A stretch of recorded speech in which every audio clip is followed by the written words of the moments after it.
Julian Carter's eyes snapped open to a world that felt too loud, too bright, too everything.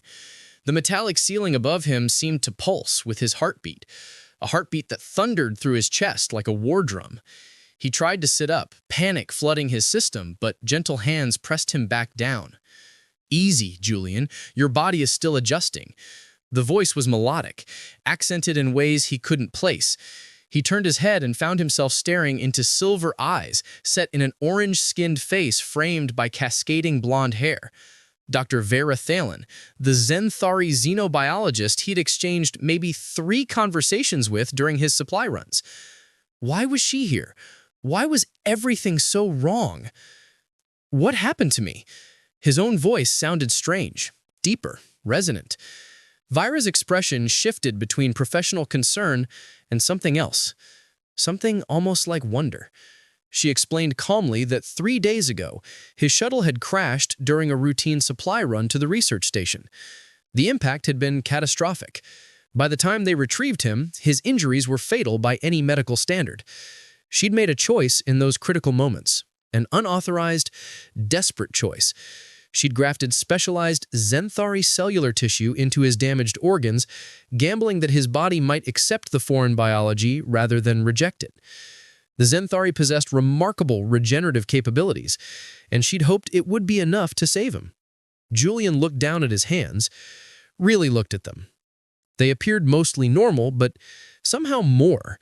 The muscles more defined, the skin carrying faint, luminescent traces beneath the surface that pulsed softly with each heartbeat. "What did you do to me?" he whispered. Vira's professional mask cracked. "I saved you," she said, her voice thick with emotion. "But you adapted in ways I never imagined possible. Your human biology didn't just accept the Zenthari cells, it integrated them completely. You're healing faster than any recorded case. Your neural pathways are reorganizing. Your sensory processing has expanded exponentially." She reached out, hesitating before placing her hand over his. Her orange skin felt warm, almost electric. "I haven't left this room in 70 hours. I needed to know you'd survive." There was something raw in her admission, something beyond scientific responsibility. Julian's enhanced senses picked up her elevated heart rate, the slight tremor in her fingers. "What am I now?" he asked. Vira's silver eyes met his, filled with uncertainty and awe. Something unprecedented, something beautiful. The following days became a blur of examinations and discoveries. Vira conducted test after test in the station's training facility, documenting every impossible thing Julian's transformed body could do. His reflexes operated at speeds that made her measurement equipment lag. He could perceive electromagnetic fields as colored auras around technology. His strength had increased threefold, and wounds that should have taken weeks to heal closed in hours. During one assessment, Julian accidentally crushed a data tablet in his grip, the metal casing crumpling like paper. Frustration and fear crashed over him. He couldn't even control his own hands anymore. He retreated to the corner of the room, his back against the wall, breathing hard. Vera approached slowly, deliberately, removing her clinical gloves and setting them aside. "Julian," she said softly, "look at me." When he did, she took his trembling hands in hers, her orange skin warm against his transformed flesh. Zenthari children go through something similar when their regenerative abilities first manifest. "Let me show you." She guided him through breathing techniques, her forehead nearly touching his as she demonstrated, her blonde hair falling forward to create an intimate curtain around them. As they breathed in synchrony, their eyes locked, and something shifted between them. Julian's enhanced senses detected her heart rate accelerating. Vira noticed the bioluminescent patterns beneath his skin beginning to pulse in rhythm with her own natural bioelectric field, a Zenthari bonding response she'd only seen between members of her own species. The air between them felt charged, but the moment shattered when alarms blared throughout the station. Vera pulled back, her eyes wide with fear. "Keswick discovered the bond formation," she said, checking her data terminal. "He's filed formal charges. Security is coming to separate us and put you in medical isolation." She grabbed his hand, her expression transforming into fierce determination. "I prepared for this possibility. There's an evacuation pod with clearance codes I modified." They had minutes before lockdown. As they ran through corridors towards the docking bay, dodging security patrols, Julian asked where they could possibly go. Vera's response was unwavering. Anywhere but here. Together. They burst into the docking bay just as blast doors began to closing. They made it through with seconds to spare, sealing themselves into a small cargo vessel as station security pounded on the hull behind them. The small cargo ship hummed around them as they set coordinates for a distant trading hub known for harboring those who avoided governmental scrutiny. Julian piloted while Vira monitored for pursuit. They were fugitives now, bonded in ways neither fully understood, with no home to return to. The reality settled over them like a heavy blanket. In the cramped cabin hours later, after confirming no one was following, Vira's composure finally shattered. She collapsed onto the narrow bunk, tears streaming down her orange cheeks. "I've abandoned everything. My career, my research, my entire life." Julian sat beside her, pulling her close. Through their resonance bond, he could feel her emotions directly, the grief, the fear, but also the fierce conviction that she'd made the right choice. She could feel his steady determination to protect her, his certainty that she was worth everything she'd sacrificed. The bond revealed more than emotions. Julian experienced fragments of Vira's memories, her childhood on the Zenthari homeworld among bioluminescent forests, her passion for understanding other species, her loneliness among colleagues who valued data over connections. Vira felt his life before the accident, his wonder at space exploration, his quiet longing for purpose, his immediate attraction to her during their first brief meeting months ago.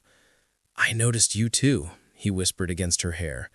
"I just never thought someone like you would look twice at someone like me." She pulled back, her silver eyes fierce. "You were always extraordinary, Julian. I just helped your body catch up to who you truly were." Their lovemaking was unlike anything either had experienced. Not just physical joining, but consciousnesses touching, emotions and sensations bleeding between them through their resonance bond. The bioluminescent patterns on Julian's transformed skin created constellations across both their bodies as they moved together. Vira whispered words in her native language that Julian somehow understood through their connection. "You are my unexpected universe." Afterward, wrapped around each other in the narrow bunk, they felt complete in ways they'd never imagined possible. But a transmission interrupted their peace. A Zenthari diplomatic vessel was hailing them. Counselor Lyran Vash, Vira's former mentor, appeared on screen. She wasn't threatening, but urgent. "Vira, what you've created with Julian has been detected by Zenthari High Command. If human Zenthari resonance bonds are possible, it changes everything about interspecies relations. But there are factions who see this as contamination." Lyran offered sanctuary with conditions. Present themselves to the Zenthari Council and allow full documentation of their bond, or face permanent exile. They had hours to decide. Julian and Vira stood together on the docking platform of Counselor Lyran's diplomatic vessel, gambling that honesty offered more hope than hiding. The journey to the Zenthari homeworld would take 3 days, time they spent preparing testimony while exploring the depths of their unprecedented bond. Lyran explained the political reality in her private chambers. Conservative Zenthari factions viewed biological merging with other species as taboo, a dilution of their genetic heritage. Progressive factions saw Julian and Vira as proof that Zenthari biology could create bridges with other civilizations. Their resonance bond, once thought exclusive to pure Zenthari partnerships, challenged fundamental assumptions about consciousness and connection. "Your testimony will either open doors or close them forever," Lyran warned. "Choose your words carefully." The Zenthari Council chamber was magnificent. A circular space with walls that seemed to be living crystal, pulsing with soft bioluminescence. Dozens of counselors occupied raised platforms around the perimeter, their collective gaze weighing on Julian and Vira as they entered. Vira presented their case with scientific rigor and passionate conviction, showing detailed scans of how Julian's human neurology had integrated with Zenthari cellular structures, creating something neither species could achieve alone. Julian spoke of his transformation not as losing his humanity, but expanding it, experiencing consciousness in ways that honored both his origins and his new reality. He said, "I'm still human, but I'm also more than I was. Isn't that the goal of all evolution? To become more than we were?" A conservative counselor named Theron demanded proof of their supposed resonance bond. Julian and Vira stood together in the center of the chamber, hands clasped. They allowed the council's empaths to observe as they opened their connection fully. The chamber filled with visible light as bioluminescent patterns cascaded across Julian's skin in perfect harmony with Vira's natural glow. But more profoundly, the empaths sensed the depth of their emotional and cognitive connection, a bond of genuine love and mutual transformation that transcended species boundaries. The chamber fell silent as the empaths shared what they'd witnessed. After hours of deliberation, the council reached a historic decision. They would not condemn the merger, but instead commission formal research into consensual biological integration as a path to deeper interspecies understanding. Vira was pardoned and offered a position leading this new research initiative. Julian was granted full citizenship status with Zenthari legal protections. On a balcony overlooking the Zenthari homeworld's bioluminescent forests that evening, Vira and Julian watched the sunset turn the sky violet and gold. Their resonance bond had stabilized into something permanent, a shared consciousness that didn't diminish either of them, but created space for both. Vira traced the glowing patterns on Julian's arm and whispered, "You woke up different, but you became exactly who you were meant to be." Julian kissed her forehead, their merged biology humming with contentment, their futures now intertwined in ways that would reshape understanding between their peoples. "We both did," he replied softly. "We both did."